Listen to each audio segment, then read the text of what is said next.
Panginoon for keeping us safe na para ma-deal natin yung kaarawan ko ngayon. And secondly, gusto ko rin po magpasalamat sa owner ng lugar na ito dahil pinahiram din po ito sa amin na yun nga po, nakapag-celebrate po tayo ng maayos sa birthday ko po. I also want to extend my big thank you po kay Tito Rick at sa mga tumulong po kay Papa para po mag-prepare ng pagkain para po enjoy po natin yung ngayong gabi. And kila Mami Pet po, kay Lolo Sammy, kay Brad Jerry po, at sa lahat po na nag-decorate and nagtulong-tulong po para po maging successful po yung event na ito.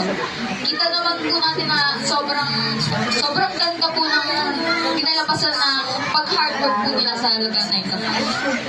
At kay Sister Jo po na nag-make up po sa akin at sa mga tumulong po sa kanya para maging maganda at maging presentable ako ngayong gabi. Gusto ko rin po magpasalamat po kay Ninang Grace for sponsoring the cake po. Maraming salamat po Ninang Grace. Kay Tito Yul po, kay Tito Janjan na tumulong po kay Papa para gawin yung mga souvenirs and yung mga ibigay po namin sa inyo. Maraming salamat po. At kay Tita Jilid din po pala sa tarpaulin po na nakikita niyo po na dyan. Siya po yung nag-sponsor po doon. At sa lahat ng kaibigan ko, classmates, mga kamag-anak ko po ay thank you po for being here and celebrating this wonderful moment tonight. And your presence means the world to me, and I deeply appreciate your gifts as yung pag-effort po sa yung pag-effort po sa pagpunta po dito ngayong gabi. Pati po pala kay Tito Edson po, thank you po sa pag-sponsor ng red wine po. Maraming salamat po. Tapos kila Lala, Megan, Valerie, Marian at Magella. Kahit naman wala po sila ngayon, ramdam ko pa rin po yung support nila and presence po nila. Mahal naman po kayo. And gusto ko rin po magpasalamat sa mga katrabaho po ni Mama at ni Papa, yung kaibigan niya po. Mga kaibigan po nila na pumunta po dito at tinulungan po sila mga Papa para mag-accomplish po yung event na ito. At kay Ninang Mika po, wala naman po siya ngayon, pero lagi niya po akong sinusuportahan.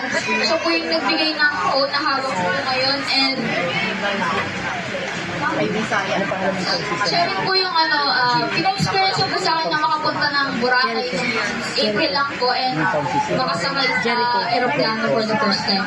And sa ating DJ po, ang maraming salamat po dahil successful po yung mga music at kay Nanay Lily po, I know nasa magandang siya ngayon and I miss you na and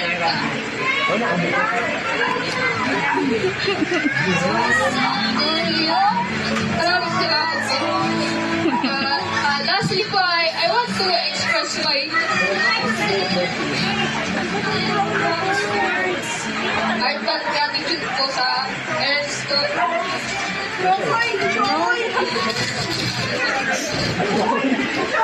Mama and Papa, kami sacrifice to make the event that will never be forgotten. Alam ko po, gaano po nahirap kayo para po, for the first time yung ganitong moment. Kahit sinasabi ko po na ayoko na ganito kasi magastos, hindi naman po nagamit. Pero pinursige niyo po na maranasan ko to kasi wala po yung isa po ng babae, mas nagkain po. Yung mga puyat and pawis nyo, nadinis nyo para matubad kami to. Alam ko gaano nyo pinursige nga ito mangyari. Tapos alam ko hindi ako ganun ka-expressive na anak. Hindi ko sabi na kailangan, hindi ko sabi sa inyo or simple sa dapat na nila. Hindi ko rin kayo ma-post sa social media kasi hindi ko nakapasinig din. Pero mahal na mahal ko po kayo, ma'am. Mama and Papa,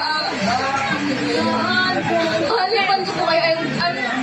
I'm so proud and grateful na kayo po yung naging parents ko na lifetime na ito. your love and unwavering support have opened doors and opportunities for me. And I'm truly grateful for everything you've done. Ano po, many of you, alam ko hindi po ako ganun kagaling sa public speaking. Pansin niyo naman po ngayon, hindi niyo po kasi nautalog ng part ako sa pagsasalita. And kaya mukha po akong speak para magsabi ko kasi hindi talaga ako magaling. Pero kaya ako po naginawa kasi I'm so grateful po sa inyo. Lahat po sa inyo na nagpumunta po dito, sinuportahan po ako para ma-experience ko ito fully po. Tsaka, alam niyo po na yung iba po sa inyo, alam niyo na hindi ako nagsusot ng mga dress, gowns, kasi di naman ako sanay sa ganun, and ayoko lang kasi hindi ako comfortable. And ngayon po, nakita niyo po, nagsuot po ako dito kasi para sa birthday ko, and I want to try some other experience po. Lagi po ako nag-judge na about sa identity ko. Pero it's for you guys to judge me. Basta sa akin, alam ko yung sarili ko and I love being me.